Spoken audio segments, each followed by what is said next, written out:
कक्षा 6 में आज हम रक्षाबंधन का निबंध के बारे में लिख रहे हैं और इसको समझ रहे हैं। तो इस तरह से आप निबंध तैयार करेंगे।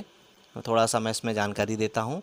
ज़रूरी नहीं कि आप इसको उतारेंगे, आप अपने हिसाब से इसको लिख सकते हैं। तो जो चीज़ इसमें बताई जा रही है, इस तरह की बातें उसमें निबंध में आनी चाहिए। तो देखिए, रक्षाबंधन जो है हमारा भारत का प्राचीन और महत्वपूर्ण त्यौहार है। इस दिन भाई अपनी बहन की रक्षा की प्रतिज्ञा करता है। बहनें भाई को राखी पहनाती हैं।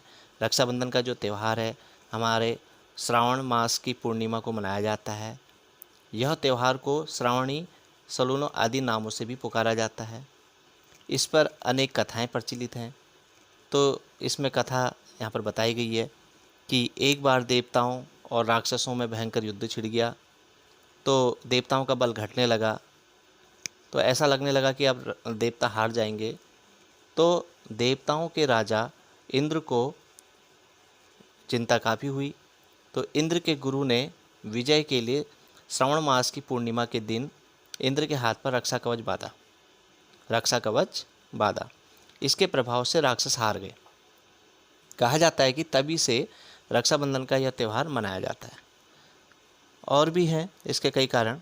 एक रक्षाबंधन की एक कहानी और है जिसमें चित्तौड़ की रानी कर्मवती पर जब गुजरात के बादशाह ने आक्रमण किया तो कर्मवती ने हुमायूं से मदद मांगने के लिए राखी भेजी। तो हुमायूं ने राखी का महत्व को समझा और कर्मवती की रक्षा करने के लिए आ गया। और इस तरह से जो कर्मवती थी उसने अपनी और अपने राज्य की रक्षा करी।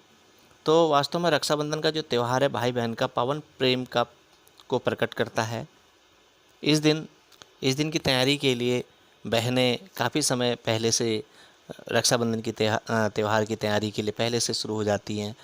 कई बहनें स्वयं अपने हाथों से सुंदर सुंदर राखियाँ बनाती हैं। जो नहीं बना पाती वो बाज़ार से ख़रीद के लाती हैं। जो बहनें बाज़ार से लाती हैं या स्वयं बनाती हैं तो अपने भैया को वो राखी के दिन राखी पहनाती हैं। ये राखियाँ जो बहनें दूर रहती हैं वो साधारण डाकों से भी डाक पोस्ट करती हैं, चिट्ठियाँ के माध्यम से राखियों को एक स्थान से दूसरे स्थान में भेजती हैं। उस दिन घर में पकवान पकते हैं, राखी की पूजा होती है। भाई बहन दोनों नए साफ़ सुथरे वस्त्र पहनते हैं। बहन भाई की कलाई में राखी बांधती है, भाई को मिठाई खिलाती है टीका लगा के। भाई भी अपनी बहन की रक्षा की प्रतिज्ञा करता है और बहन को उपहार में कुछ देता है। तो ये भाई बहन का एक बहुत प्यारा प्रेम वाला त्यौहार है। इस दिन पूरा घर प्रसन्न रहता है, एक बहुत अच्छा वातावरण बनता है। तो रक्षाबंधन भारत का एक महत्वपूर्ण त्यौहार है। इससे व्यक्तियों में स्नेह और कर्तव्य के पालन की भावना जागृत होती है। क्योंकि भाई बहन में जब भाई प्रण लेता है कि मैं बहन की रक्षा करूंगा, तो वहीं से एक संस्कार उसके अंदर आ जाता है। वो एक अपनी जिम्मेदारी को समझने लगता है। तो हमारे कोई ना कोई त्यौहार, सारे त्योहारों में कहीं ना कहीं कुछ छुपा हुआ है। तो वो कहीं ना कहीं हमें आने वाले भविष्य के लिए तैयार करते हैं।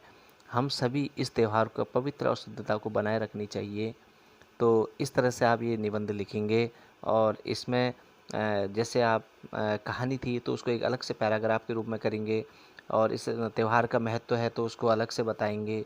और जैसे हम ये त्यौहार कब मनाते हैं, क्या मनाते हैं, तो उसको हम अलग से पैराग्राफ में लिखेंगे। इस तरह से आप इस निबंध को करेंगे। और ज़रूरी नहीं कि जो मैंने पढ़ा, जो मैंने आपको दिखाया यही आप लिखिए। आप अपने हिसाब से इसको सुंदर से सुंदर लिखने का प्रयास करें।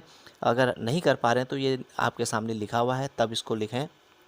आज इसमें इतना ही। धन्यवाद।